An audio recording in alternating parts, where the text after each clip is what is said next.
Film کی شروعات دو بہنوں جو یونگ اور جو بھی ہی سے ہوتی ہے، جو ایک نیا اپارٹمنٹ خرید کر وہاں شفٹ ہوتی ہیں۔ جو یونگ بڑی ہے، جس کا کانوں کا مسئلہ ہے اور وہ سننے والی مشین کے بغیر ٹھیک نہیں سن سکتی ہے۔ شفٹ ہونے کے بعد چھوٹی بہن جو ہی کو اپارٹمنٹ میں اوپر کی منزل سے عجیب اور خوفناک آوازیں سنائی دینے لگتی ہیں۔ وہ مسلسل اپنی بڑی بہن سے اس کی شکایت کرتی ہے۔ جو یونگ اپنی کمزوری کی وجہ سے وہ آوازیں سن نہیں پاتی اور وہ سمجھتی ہے کہ جو ہی سے وہم کر رہی ہے۔ ایک دن جو یونگ غصے میں جو ہی سے کہہ دیتی ہے کہ یہ فلیٹ میں نے خریدا ہے، تمہیں ایڈجسٹ کرنا پڑے گا۔ اس بات سے دل برداشتہ ہو کر جو ہی شکایت کرنا بند کرنے لگتی ہے اور ذہنی طور پر ٹوٹنے لگ جاتی ہے۔ کچھ دن بعد جو یونگ، جو کہ گاؤں کی ایک فیکٹری میں کام کرتی ہے، اپنی بہن جوہی سے رابطہ ٹوٹنے سے پریشان ہو کر گھر واپس آتی ہے۔ جب وہ لیونگ روم اور بیڈ روم میں داخل ہوتی ہے تو وہاں کا منظر دیکھ کر اس کے ہوش اڑ جاتے ہیں۔ پورا گھر ادھر ادھر اور سامان بکھرا ہوتا ہے، جیسے وہاں کوئی طوفان آیا ہو۔ جوہی کا فون گھر پر ہی ملتا ہے۔ جو یونگ چارجر ڈھونڈنے کے لیے نیچے جھکتی ہے اور اسے فرش پر ایک عجیب شیطانی نشان بنا ہوا ملتا ہے۔ اس نشان کو دیکھتے ہی جو یونگ کو پہلی بار دیواروں کے اندر سے شدید دم دم کی آوازیں سنائی دینے لگتی ہیں۔ نیچے والے پڑوسی جو اسی رات جو یونگ کے دروازے پر نیچے کی منزل میں رہنے والا ایک عجیب اور خوفناک آدمی آتا ہے۔ وہ نہایت پرسکون لیکن رونے انداز میں کہتا ہے، شور مچانا بند کرو ورنہ میں تمہارا منہ چیر دوں گا۔ وہ آدمی خود بھی ان آوازوں سے پاگل ہو جاتا ہے اور سمجھتا ہے یہ دونوں بہنیں شور کر رہی ہیں۔ جو یونگ اپنی بہن کو ڈھونڈنے کے لیے جوہی کے آفس میں جاتی ہے۔ وہاں جوہی کا مینیجر بتاتا ہے کہ جوہی مینیجر کو فون کر کر کے اکثر پوچھتی، کیا آپ کو فون میں سے کوئی عجیب آواز آ رہی ہے؟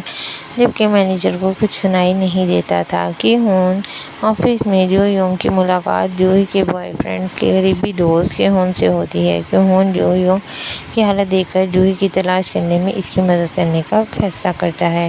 جیسے جیسے یونگ اپارٹمنٹ کی راز کی گہرائی میں جاتی ہے، اسے ہال وے میں گلیارے میں ایک عجیب رونا دکھائی دیتا ہے۔ اسے احساس ہوتا ہے کہ جوہی کے غائب ہونے کا تعلق کسی انسان سے نہیں بلکہ اس اپارٹمنٹ میں موجود کسی شیطانی طاقت سے ہے۔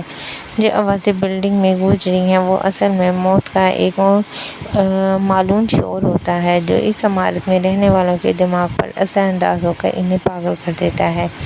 نیچے والا پڑوسی بھی اسی روح کے زیر اثر آ کر پرتشدد ہو چکا ہے۔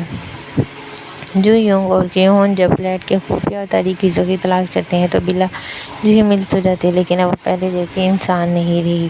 جوہی اس شیطانی روح کے مکمل قبضے میں آ چکی ہے۔ اس کا جسم، دماغ، دل بدل چکا ہے اور فلم کا اختتام اسی ہولناک سچ پر ہوتا ہے کہ وہ شور دراصل ایک جادوئی اور شیطانی لعنت تھی جو جوہی کو نگل لیا ہے۔ اب اگلا نشانہ جو یونگ خود ہو سکتی ہے اور وہ اس سے بچنے کے لیے حتیٰ کہ کی ہون کو بھی اس شیطانی طاقت کے زیر اثر آ جاتا ہے۔ اور جب وہ دونوں انڈر گراؤنڈ جاتے ہیں اور وہاں پر انہیں راز انکشاف ہوتا ہے کہ ایک عورت جو اس اپارٹمنٹ میں مینیجر ہے، اسی کی بیٹی جو کہ مر چکی ہے، وہ اس کا زندہ رکھنے کے لیے جادو کر رہی ہے اور وہ جادو کے ذریعے لوگوں کو پاگل کر رہی ہے۔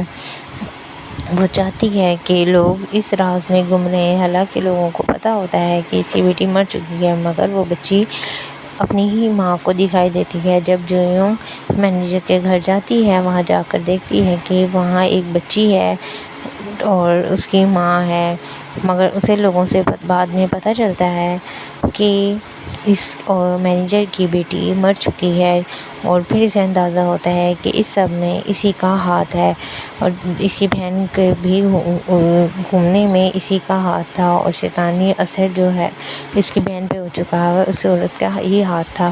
وہ جب اس سے لڑنے لگتی ہے تو وہی عورت اس کے پیچھے پڑ جاتی ہے اور اسے مارنے لگتی ہے، یہاں تک کہ یونگ کو مار ہی دیتی ہے۔ جو یونگ جو کہ خود کو بچاتی ہے، اس کی بہن آخر میں اس کی مدد کرتی ہے، مگر اس کی بہن بھی، وہ عورت مر جاتی ہے مگر اس کی بہن جوہی جو کہ اب شیطانی طاقت کے زیر اثر ہے۔ اسی طرح جو یونگ بھی اپنی بہن کو اپارٹمنٹ میں رکھتی ہے اور اس کو ہمیشہ کے لیے اس کے ساتھ وہیں رہتی ہے۔